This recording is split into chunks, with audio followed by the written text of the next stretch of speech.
Hi, I'm Hal Varian. I'm the Chief Economist here at Google.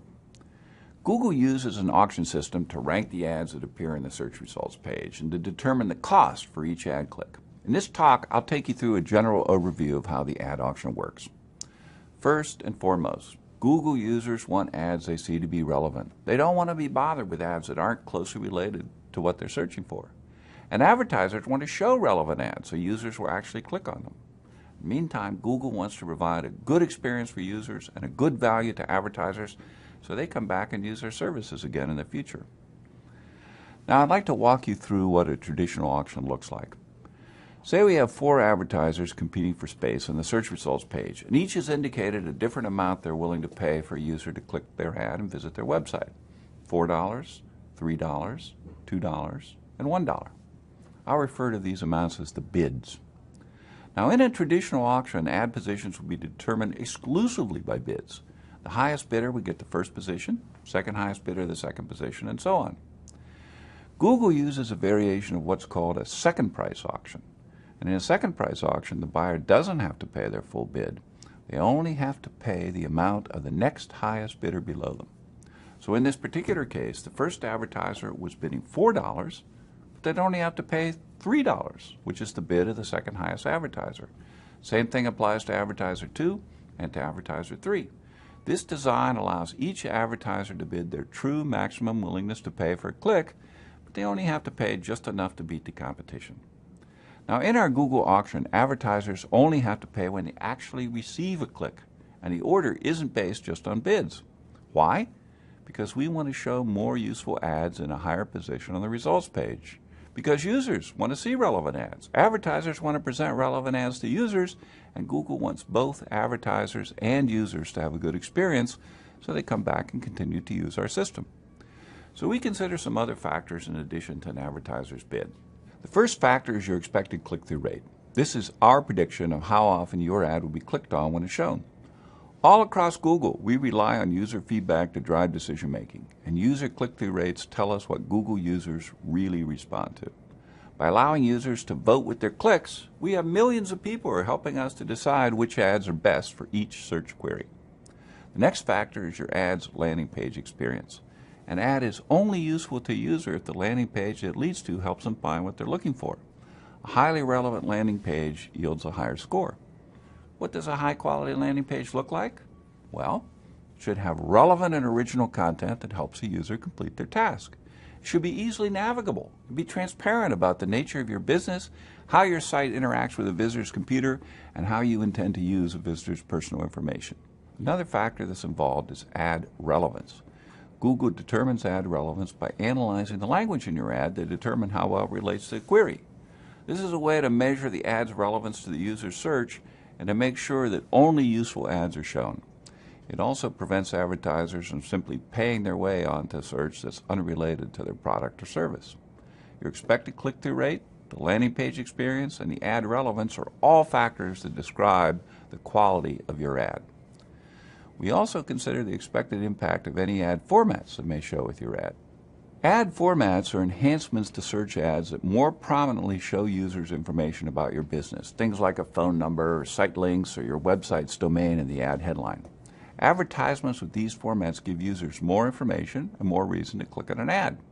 So Google combines your bid with multiple quality factors, the click-through rate, the landing page, the ad relevancy, as well as the expected impact of ad formats to calculate a score for your ad called ad rank.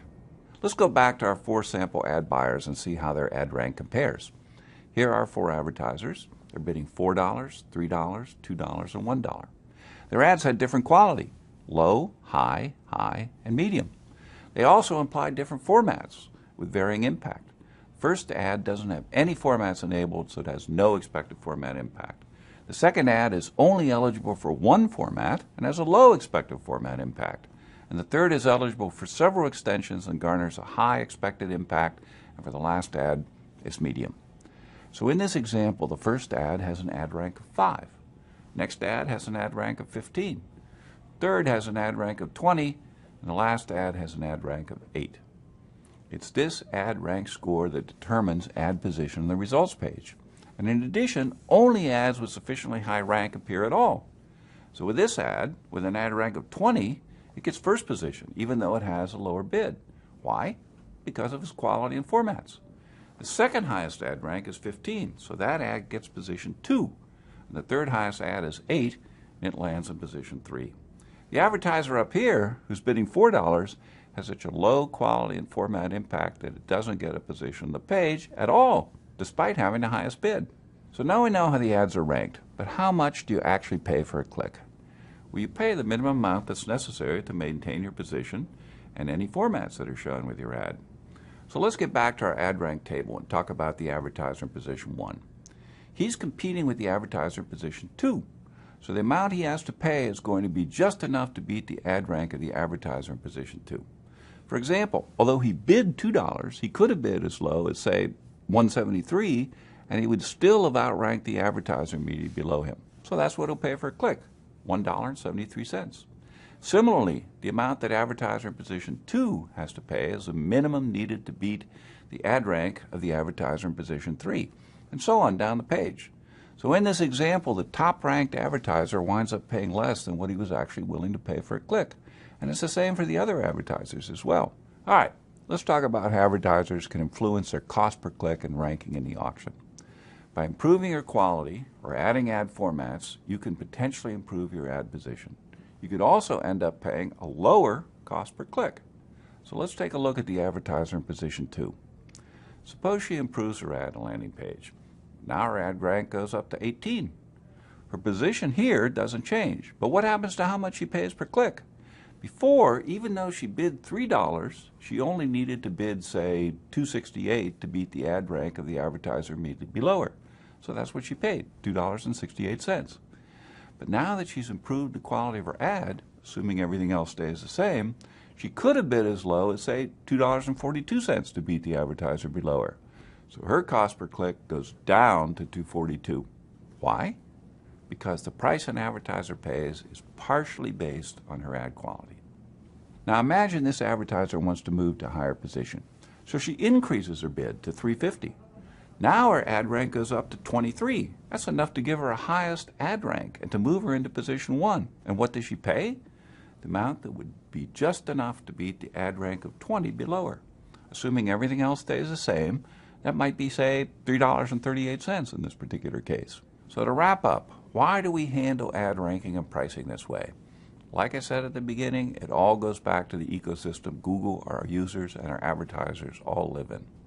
When users see better ads, they're happier, and they're more likely to actually click on those ads, and that makes advertisers happier, which makes Google happy, because with happy users and happy advertisers, we get more people using our system. If you have more questions or want more information, please visit adwords.google.com/support. And thanks for your attention.